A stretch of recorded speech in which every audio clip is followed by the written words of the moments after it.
Hello everyone, সকলকে স্বাগতম জনাইছো স্মাৰ্ট আইএস ফাউন্ডেশনলৈ মই ধন স্যাৰ আশা কৰো সকলো ভালে আছে as you all know কি আমি কন্টিনিউ কৰি আছিলো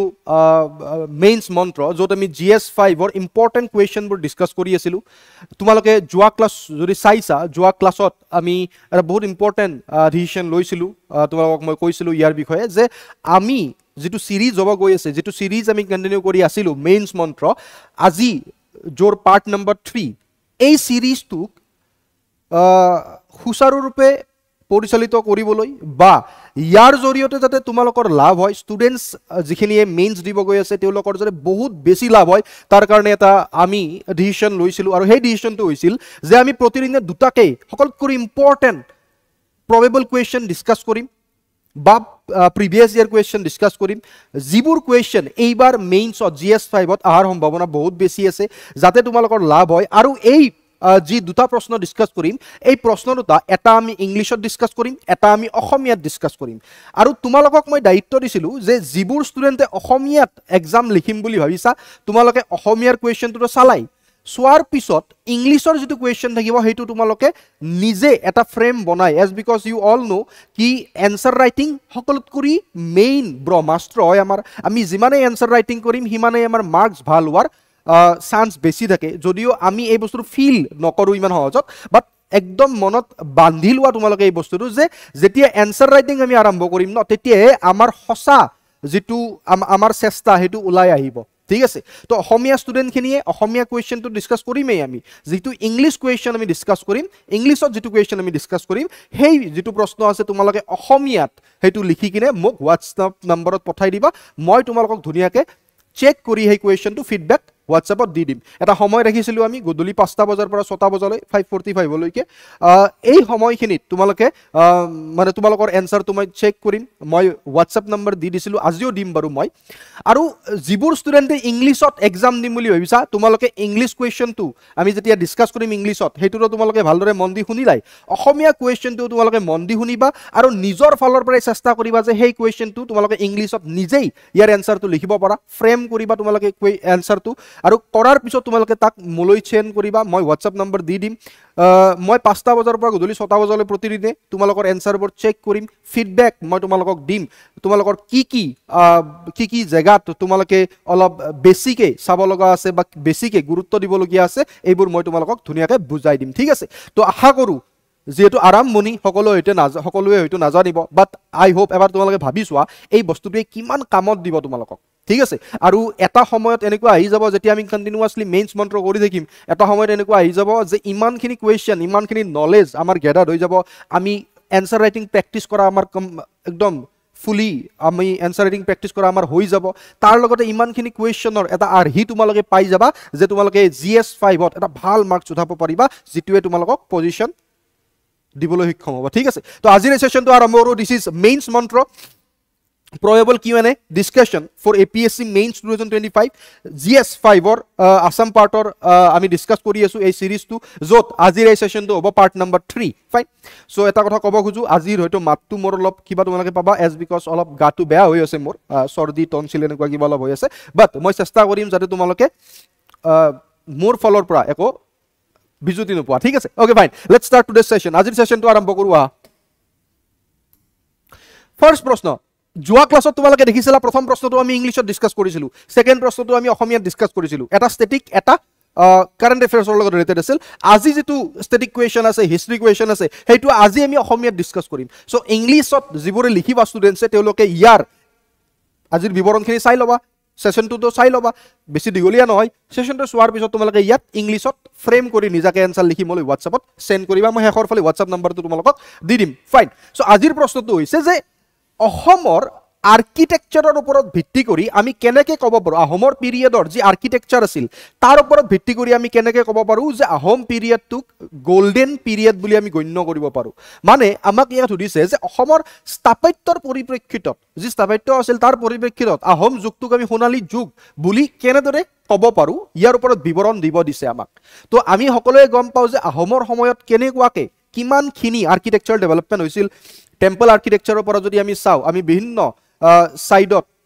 সাইটত আমি বিভিন্ন সেকশনত আমি আহোমৰ আৰ্কিটেকচাৰ ডেভেলপমেন্ট দেখিবলৈ পাও স্থাপত্যৰ মানে তোমাৰ স্থাপত্যৰ ডেভেলপমেণ্ট দেখিবলৈ পাওঁ ফাইন তো ইয়াৰ এনচাৰটো আমি কি কৰিম এতিয়া চোৱা মই আৰম্ভণিতে কৈছিলোঁ তোমালোকক যে এটা মেইনছৰ প্ৰশ্নত এটা লাইন এটা ৱাৰ্ড এনেকুৱা থাকে যাৰ চাৰিওফালে গোটেই এনচাৰটো ঘূৰে এতিয়া চোৱা অসমৰ স্থাপত্যৰ পৰিপ্ৰেক্ষিতত তো ইয়াৰ স্থাপত্যৰ কথা কৈছে মানে কি আহোম পিৰিয়ডৰ কথা কৈছে আৰু আৰ্কিটেকচাৰৰ কথা কৈছে চ' এই দুটা মেইন ইম্পৰ্টেণ্ট এটা হ'ল এটা কি আহোম যুগ আৰু এটা স্থাপত্যৰ কথা কৈছে চ' যিটো ইন্ট্ৰডাকশ্যন থাকিব অবভিয়াছলি যেতিয়া তোমালোকে কণ্টিনিউৱাছলি এই বস্তুবোৰ কৰি থাকিবা তোমালোকে এটা আভাস পাই যাবা যে কোন দুটা ৱৰ্ডৰ ওপৰত ভিত্তি কৰি ইয়াৰ গোটেই এনচাৰটো ঘূৰিব ইয়াত আমি দেখিছোঁ অসমৰ স্থাপত্য আৰু আহোম যুগ মানে আহোম পিৰিয়ড আৰু আৰ্কিটেকচাৰ আহোম আৰ্কিটেকচাৰৰ ওপৰত ইয়াৰ এনচাৰটো ঘূৰিব চ' যিটো ইন্ট্ৰডাকশ্যন হ'ব তাত আমি লিংক কৰিম আহোম পিৰিয়ড আৰু আৰ্কিটেকচাৰক ফাইন কেনেকুৱাকৈ চাৱা চোৱা যিটো ইন্ট্ৰডাকশ্যন থাকিব তাত আমি দিম যে যেটো আহোম পিৰিয়ডৰ লগত জড়িত এই প্ৰশ্নটো যেটো আৰ্কিটেকচাৰ আহোম আৰ্কিটেকচাৰৰ লগত জড়িত চ' আমি ইয়াত লিখিম যে অসমত প্ৰায় 600 বছৰৰ অধিক সময় আহোমে ৰাজত্ব কৰিছিল আহোমে শাসন কৰিছিল আহোম ৰাজবংশে আৰু কেৱল ৰাজনৈতিক দিশতেই নহয় সাংস্কৃতিকৰ লগতে স্থাপত্য কৌশলৰ ক্ষেত্ৰতো এক ঐতিহাসিক পৰিৱৰ্তন আনিছিল আহোম ৰাজবংশই এই সময়ছোৱাত নিৰ্মিত বিভিন্ন ধৰণৰ মন্দিৰ দুৰ্গ ৰাজপ্ৰসাদ বা জলাশয় আমি দেখিবলৈ পাওঁ যিবোৰে আহোম স্থাপত্যৰ গৰিমাৰ প্ৰমাণ দিয়ে তো এই চোৱা এই ইন্ট্ৰডাকশ্যনত আমি কি কৰিলোঁ যে আহোম পিৰিয়ডৰ কথা ক'লোঁ লগতে আহোম যি আৰ্কিটেকচাৰ আছে তাক একেলগে সংমিশ্ৰণ কৰিলোঁ তাক একেলগে পুট কৰিলোঁ আমি ৰিলেট কৰিবলৈ চেষ্টা কৰিলোঁ ইন্ট্ৰডাকশ্যনত ফাইন এতিয়া আমি এটা এটাকে বস্তু শ্ব' কৰি যাম যে কেনেকুৱাকৈ আৰ্কিটেকচাৰৰ বেলেগ বেলেগ ফিল্ডত স্থাপত্যৰ বেলেগ বেলেগ ফিল্ডত আহোমসকলে নিজৰ গৰিমা দেখুৱাইছিল বা দৰ্শাইছিল মন্দিৰ স্থাপত্যৰ কথা চোৱা টেম্পল আৰ্কিটেকচাৰৰ কথা যদি কয় আহোমসকলৰ সময়ত বহুত ঐতিহাসিক মন্দিৰ নিৰ্মাণ কৰা হৈছিল অবভিয়াছলি ইয়াত গোটেইখিনি মই দিয়া নাই অবভিয়াছলি তোমালোকে যেতিয়া আহোম হিষ্ট্ৰী পঢ়িছা তোমালোকে প্ৰমত্ত সিংহৰ বা ৰাজেশ্বৰ সিংহৰ বা আহোমৰ যিমানবোৰ ইম্পৰ্টেণ্ট ৰজা আছিল স্বৰ্গদেউ আছিল তেওঁলোকৰ সময়ত যিবোৰ টেম্পল আৰ্কিটেকচাৰ হৈছিল তাৰ বিষয়ে তোমালোকে অলৰেডি অৱগত বুলি মই ভাবোঁ অলৰেডি জানা বুলি মই ভাবোঁ চ' তাৰ ভিতৰত আমি কিছুমান ইয়াত কি কৰিম আমি কিছুমান এক্সাম্পল ইয়াত পুট কৰিবলৈ চেষ্টা কৰিম যিহেতু মন্দিৰ স্থাপত্য বা টেম্পল আৰ্কিটেকচাৰৰ কথা আমি পাতি আছোঁ শিৱদৌল চোৱা 1734ত অম্বিকা কুঁৱৰীয়ে শিৱৰ পূজাৰ বাবে নিৰ্মাণ কৰিছিল এই মন্দিৰটো উচ্চতা প্ৰায় 104 ফুট আছিল দক্ষিণ পূব ভাৰতৰ আটাইতকৈ ডাঙৰ শিৱ মন্দিৰ বুলি গণ্য কৰা হয় শিৱদৌলক ঠিক আছে শিৱসিংহৰ সময়ত জয়দৌল বিষ্ণুদৌল আৰু দেৱীদৌল 1703 চনত বুলি কৈছে স্বৰ্গদেউ ৰুদ্ৰসিংহৰ সময়ত নিৰ্মিত হৈছিল এইবোৰ মন্দিৰত ভাস্কৰ্যৰ উৎকৃষ্ট উদাহৰণ দেখিবলৈ পাওঁ তো এনেকুৱাকৈ তোমালোকে আৰু এটা কাম কৰিব পাৰা মই বাৰে বাৰে কৈ আছোঁ যে যেতিয়াৰ পৰা এই সেশনটো আৰম্ভ হৈছে যে মই যেতিয়া প্ৰশ্নটো আনিম মই যেতিয়া এনচাৰটো তোমালোকৰ লগত ডিছকাছ কৰিম মই এটা আভাস দিম তোমালোকক ফ্ৰেম কৰাৰ দায়িত্বটো তোমালোকৰ সকলো মানুহৰ যিটো এনচাৰৰ ফ্ৰেম ন সেইটো বেলেগ বেলেগ ধৰণৰ হয় মোক যদি তুমি এই এনচাৰটো লিখিব দিয়া মই ধুনীয়াকৈ ইয়াক বহুত ধুনীয়াকৈ অসমীয়াত যদি লিখিব দিয়া মই লিখিম মন্দিৰৰ স্থাপত্য বুলি দিম মন্দিৰৰ স্থাপত্য লিখিলোঁ তাৰ লগতে মই এনেকুৱাকৈ ধুনীয়াকৈ মই এটা ডাইগ্ৰামৰ জৰিয়তে শ্ব' কৰিবলৈ চেষ্টা কৰিম তুমি যদি ইংলিছত লিখা তুমি ধুনীয়াকৈ টেম্পল আৰ্কিটেকচাৰ লিখিলা তাক তুমি বহুত ধুনীয়াকৈ শ্ব' কৰিলা চাৰিটা কোণাত যেনেকুৱাকৈ আমি পলিটিত ৱাটছ ডগবোৰ দৰ্শাওঁ তেনেকুৱাকৈ তো এনেকুৱাকৈ বিভিন্ন ধৰণৰ তোমালোকে ডাইগ্ৰাম ভিত্তিক বা ফ্ৰেম কৰি নিজাকৈ এনচাৰবোৰ লিখিব পাৰা ঠিক আছে তো এনেকুৱাকৈ তোমালোকে লিখিব পাৰা জাষ্ট আমি এই চিৰিজটোৰ জৰিয়তে আভাস ল'ম তোমালোকৰ এনচাৰবোৰ তোমালোকে যেতিয়া নিজে ফ্ৰেম কৰিবা মোক যেতিয়া পঠাবা আৰু ইয়াৰ পৰা পইচা নালাগে মোক ঠিক আছে তোমালোকৰ ফিডবেক যিমানখিনি পাৰোঁ মই ফিডবেক দিবলৈ চেষ্টা কৰিম তোমালোকৰ এনচাৰত এজ বিকজ আজিলৈকে ইমান ষ্টুডেণ্টৰ এনচাৰ মই চাইছোঁ চ' মই ভাবোঁ যে হয়তো তোমালোকৰ বহুত বেছি লাভ হ'ব যদি এই GS5ৰ মই যিটো পথত তোমালোকক দেখুৱাই দিছোঁ তেনেদৰে যদি চলা ঠিক আছে যিমান পাৰোঁ মোৰ ফালৰ পৰা চেষ্টা কৰিবলৈ মানে তোমালোকৰ সহায় কৰিবলৈ চেষ্টা কৰিম দুৰ্গ আৰু ৰাজপ্ৰসাদ চোৱা সৰি অলপ মানে মোৰ চৰ্দি আৰু টনচিল হৈ আছে সেইকাৰণে আজিৰ সেশনটো অলপমান হয়তো তোমালোকে মোৰ ফালৰ পৰা মানে মোক অলপ বেমাৰী লাগিব পাৰে তোমালোকৰ ঠিক আছে চোৱা দুৰ্গ আৰু ৰাজপ্ৰসাদ কাৰেংঘৰ আৰু তলাতল ঘৰ ৰংপুৰ বৰ্তমান শিৱসাগৰত অৱস্থিত কাৰেংঘৰৰ তলাত চোৱা দুৰ্গ আৰু ৰাজপ্ৰসাদত কি দুৰ্গ আৰু ৰাজপ্ৰসাদক কেনেকুৱাকৈ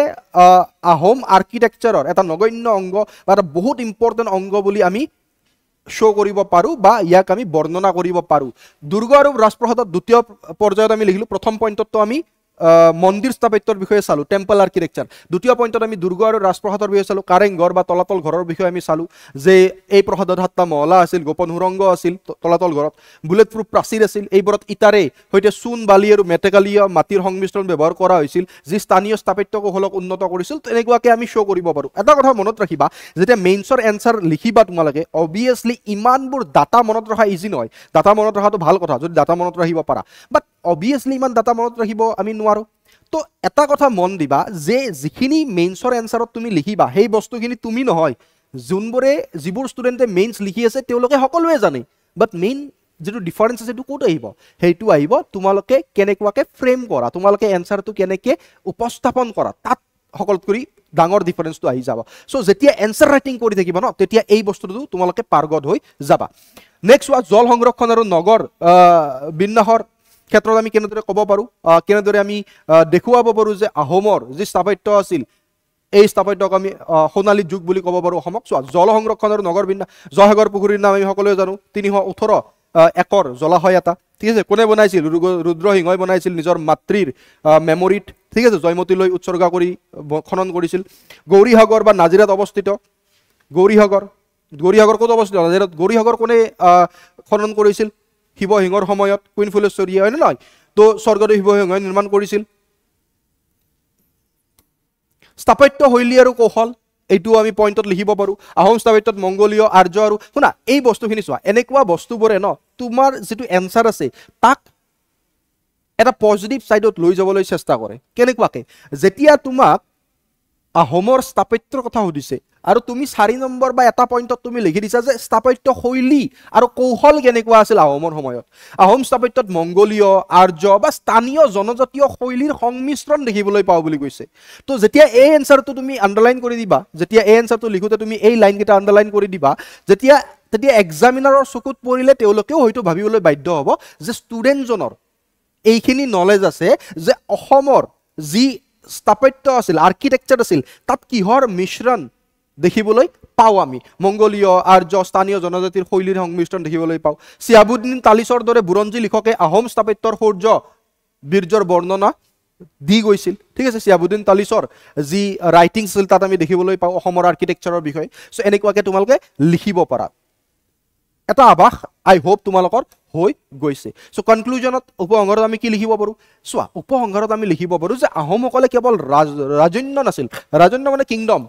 ৰাজন্য মানে কি? কিংডম। চ' আহোমসকল কেৱল কিংডমেই নাছিল, তেওঁলোক অসমত এক স্থায়ী সাংস্কৃতিক আৰু স্থাপত্য পৰিচয় প্ৰতিষ্ঠা কৰিছিল। শিৱদৌল, কাৰেংঘৰ, বৃহৎ পুখুৰীসমূহ আজিও সেই সোণালী যুগৰ, যিহেতু আমি সোণালী যুগৰ কথা উল্লেখ কৰিছে প্ৰশ্নত, সোণালী যুগৰ প্ৰতীক স্বৰূপে বিদ্যমান। সেয়ে আহোম যুগটোক স্থাপত্যৰ ক্ষেত্ৰত সোণালী যুগ হিচাপে পৰিগণিত কৰিব পাৰোঁ, ঠিক আছে। তেনেকুৱাকৈ এটা ধুনীয়া কনক্লুজন যেতিয়া আমি দিম, এই যিটো প্ৰশ্ন থাকিব ইয়াৰ যিটো তোমাৰ লাইট হয় ন, সেইটো বহুত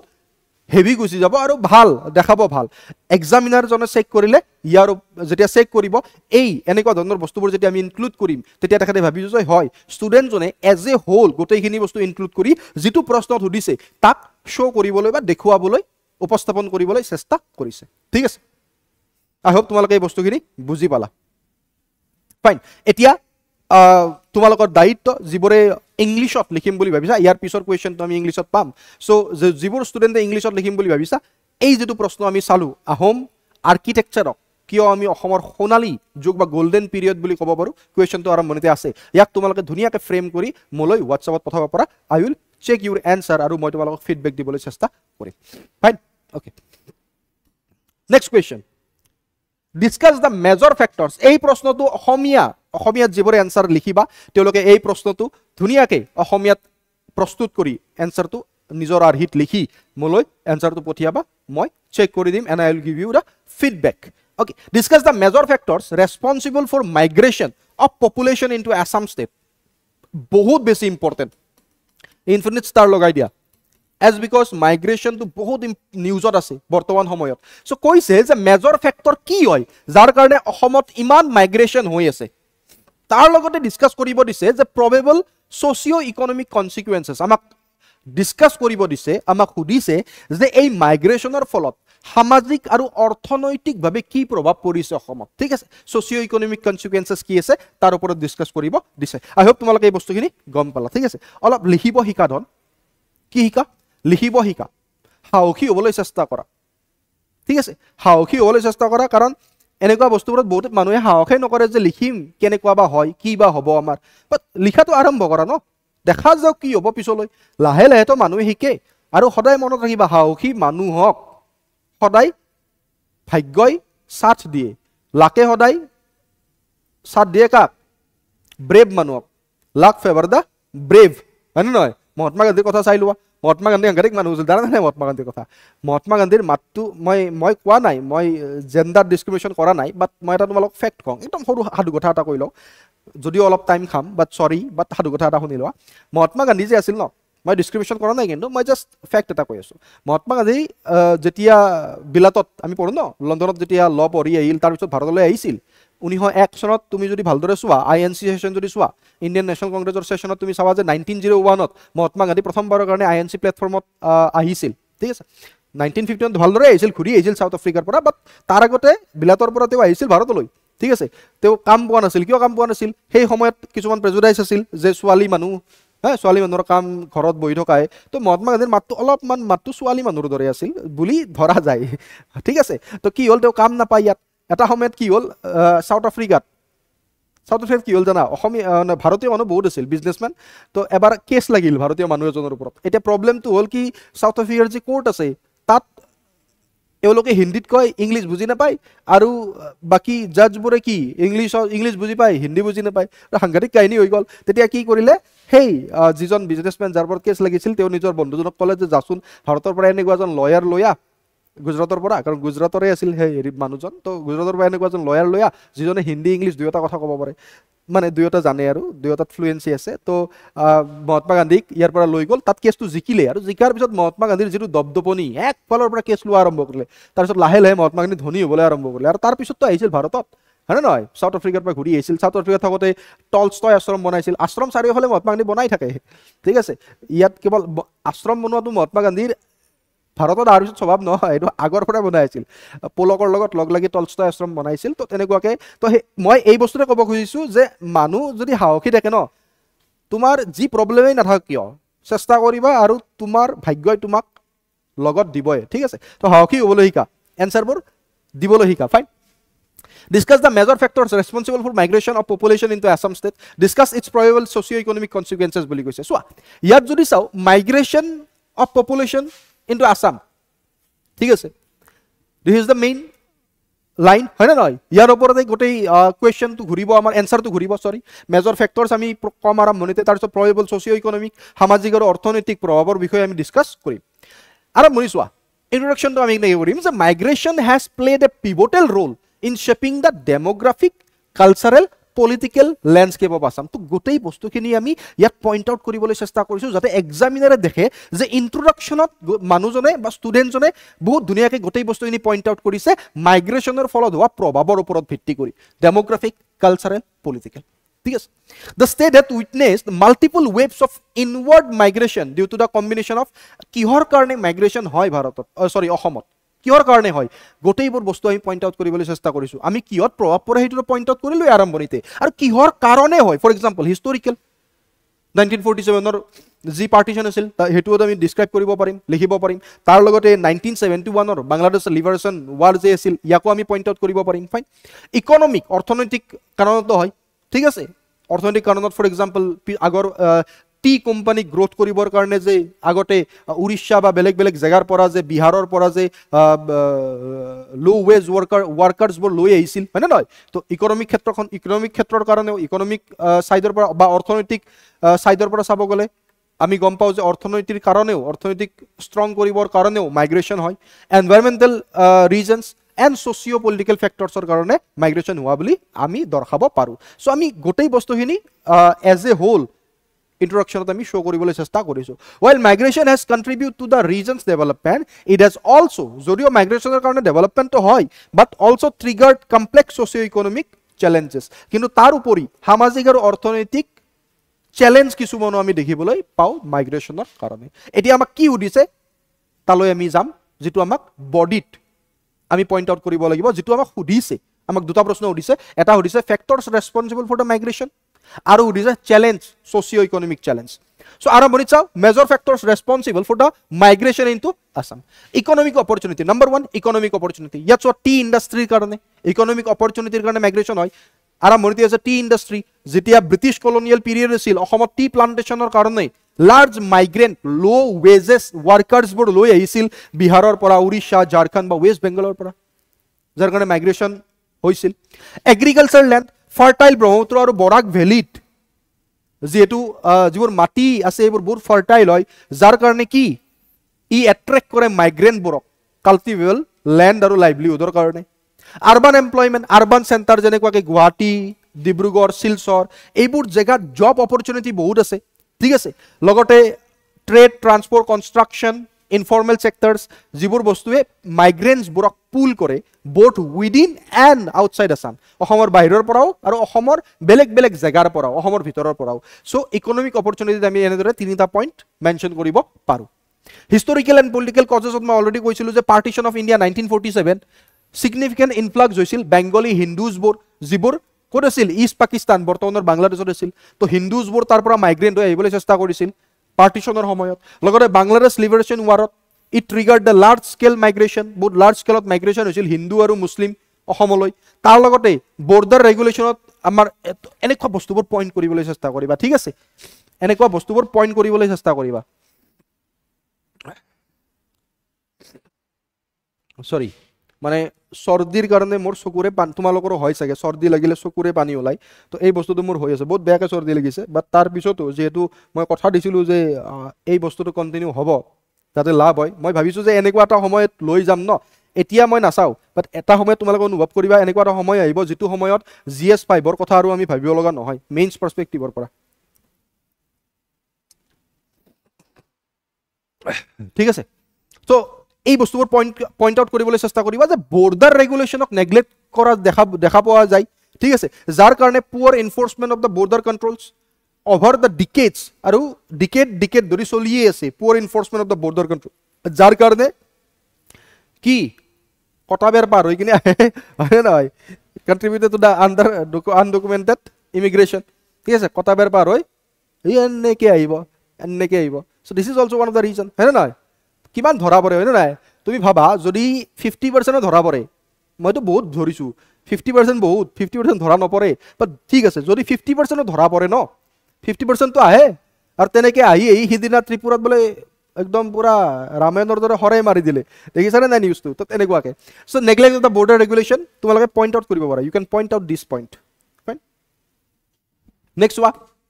ethnic this is very important ethnic and religious persecution minorities বিলাকক স্পেচিয়েলি যদি চাও আমি হিন্দু বিলাকক আৰু এথনিক গ্ৰুপ বিলাক ইন দা ইষ্ট পাকিস্তান বৰ্তমানৰ বাংলাদেশ তেওঁলোকক কি কৰা গৈছিল তেওঁলোকক পাৰ্সিকিউট কৰা গৈছিল তেওঁলোকক ইনসিকিউৰিটি প্ৰভাইড কৰা গৈছিল সিকিউৰিটি প্ৰভাইড কৰা নাই ইনসিকিউৰিটি পলিটিক্যাল ইনসিকিউৰিটি তেওঁলোকে দেখিবলৈ পাইছিল তাত ইকোনমিক হাৰ্ডশিপ অৰ্থনৈতিকভাৱে ভাঙি গৈছিল তেওঁলোক কোনবোৰ যিবোৰ হিন্দু আছে আৰু এথনিক গ্ৰুপ আছে বাংলাদেশত সো যাৰ কাৰণে তেওঁলোকে চেষ্টা কৰিছিল যে এটা কাম কৰা যাওক আমি আহু বাংলাদেশৰ পৰা কলৈ ভাৰতলৈ অসমলৈ যাৰ কাৰণে তেওঁলোকে কি কৰিব চেষ্টা কৰিছিল মাইগ্ৰেট কৰিব চেষ্টা কৰিছিল অসমলৈ fine so this is also one of the reason ethnic and religious persecution environmental push factors recurrent natural disaster bangladeshot kisuman natural disaster tar logote low lying border district displaced people jar karone manubor displaced hoy bangladeshor pora ahomoloi ahibole chesta kore prompting cross border migration into more stable regions in assam ahomot jare teoloke ahomor stable region bilakot teoloke ahibo bisare thik ase so enekwa point bor tumaloke point out koribo para noy koribai পাৰা নহয় তোমালোকে এনেকুৱা পইণ্টবোৰ কি কৰিবা show' কৰিবলৈ বা নিজৰ এনসাৰত লিখিবলৈ চেষ্টা কৰিবা fine social networks and kinship ties চোৱা মানে বাংলাদেশৰ পৰা দুজন আহিল সেই দুজনে আকৌ বেলেগ দুজনক ক'লে হে ভাই বঢ়িয়া জেগা আহি যা বুজি পালা তো সেই বস্তুটোৱে কৈছে দুজন অহাৰ পিছত সেই দুজনে আকৌ দুজনক লৈ আহিল তো তেনেকুৱাকৈ কিনশ্বিপ টাইজ বুলি কৈছে এক্সিষ্টিং মাইগ্ৰেণ্ট কমিউনিটিজ existing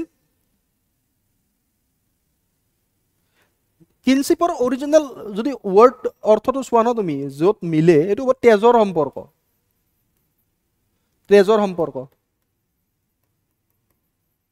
কেনেকৈ গম পাবা তোমালোকে এটা ৱৰ্ড আছে এটা লাইন আছে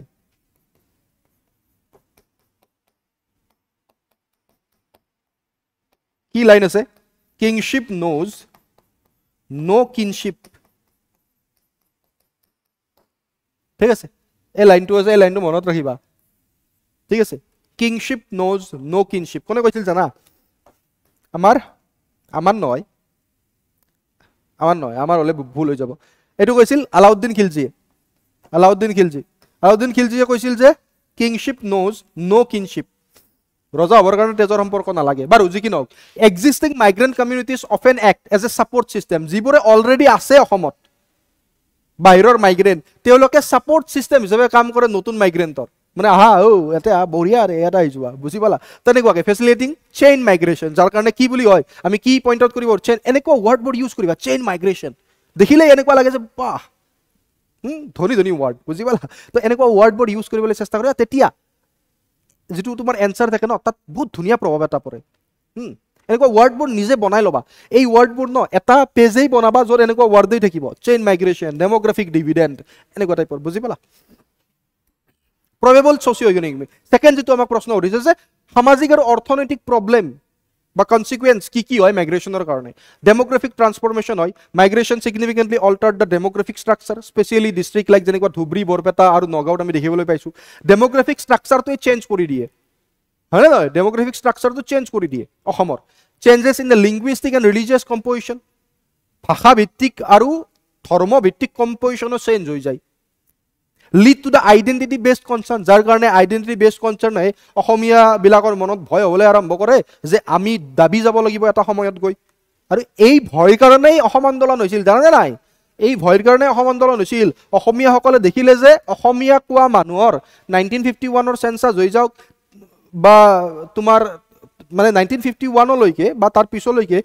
অসম আন্দোলনৰ আগলৈকে অসমীয়া মানুহসকলে অনুভৱ কৰিলে যে অসমত অসমীয়া কথা কোৱা মানুহ 75% আছে বাকী 25% অনা অসমীয়া আছে ভয় হৈ গ'ল যে আমাৰ যি লিংগুইষ্টিক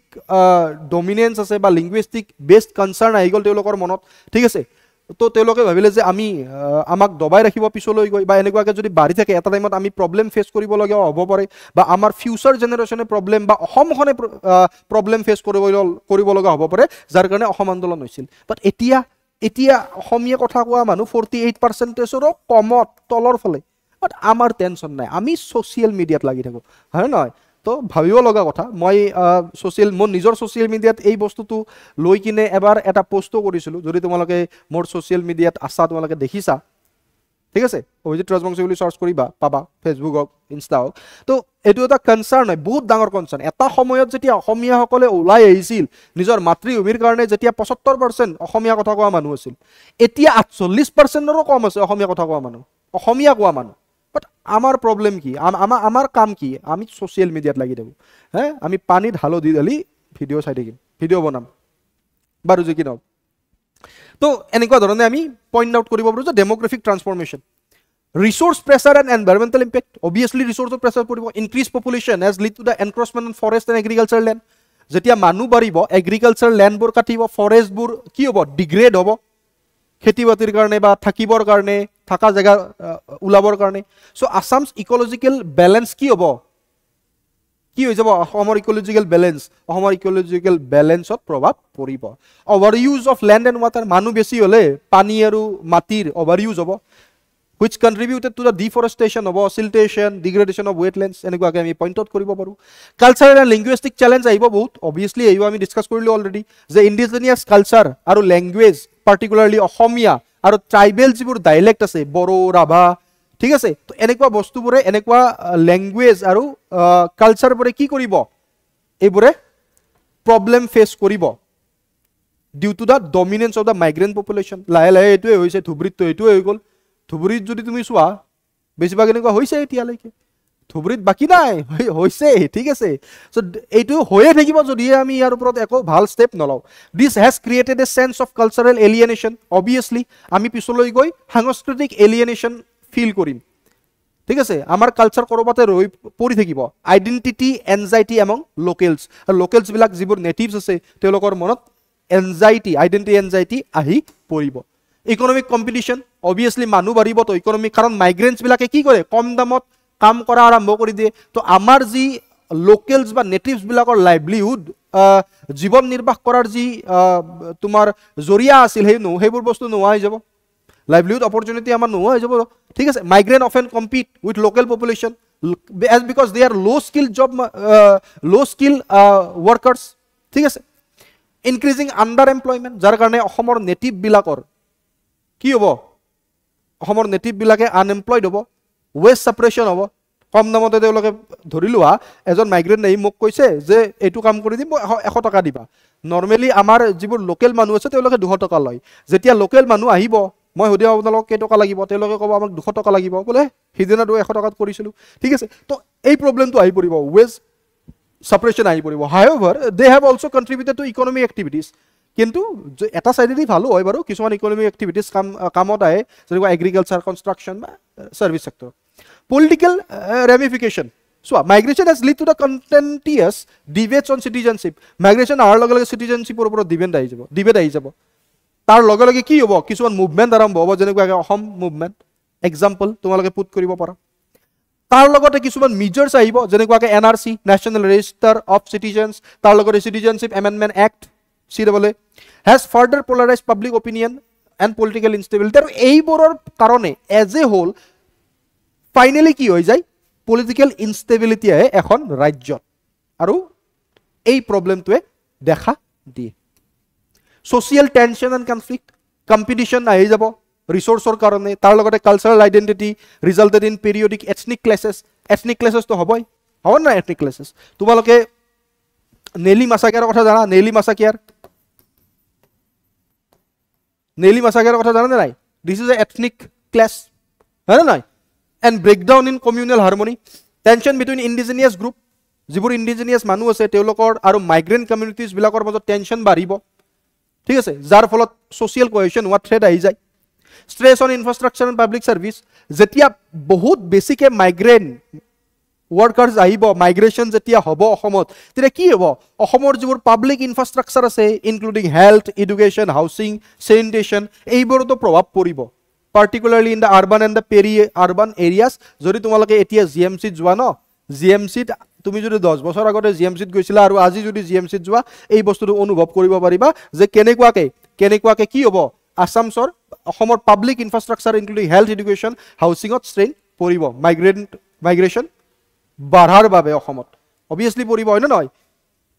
ধাৰাসাৰ মানুহ সোমাই যাব যেনেকে যতে পাই ততে পৰি থাকিব হয় না তো এনেকুৱা বস্তুবোৰে পিছলৈ গৈ বহুত দিগদাৰ দিয়ে বহুত problem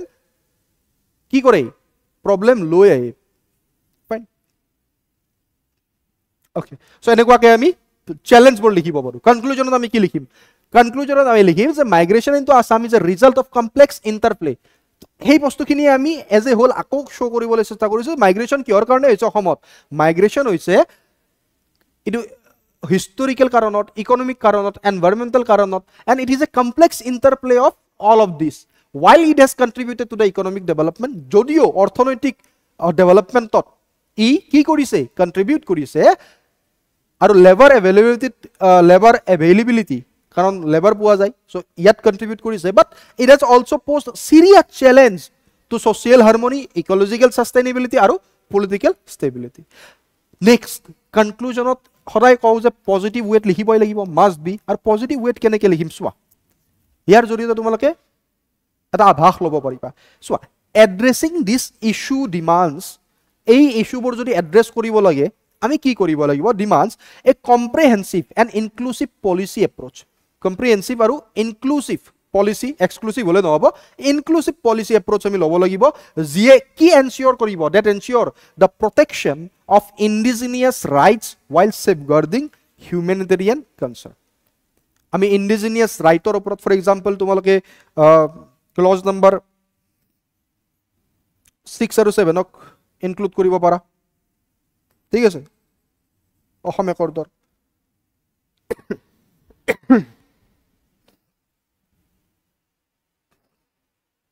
thik ase ani koake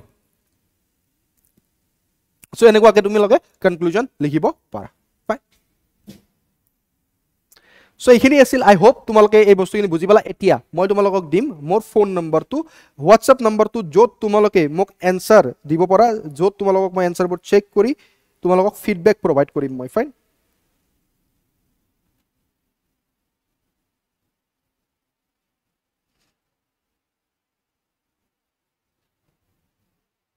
write down 9287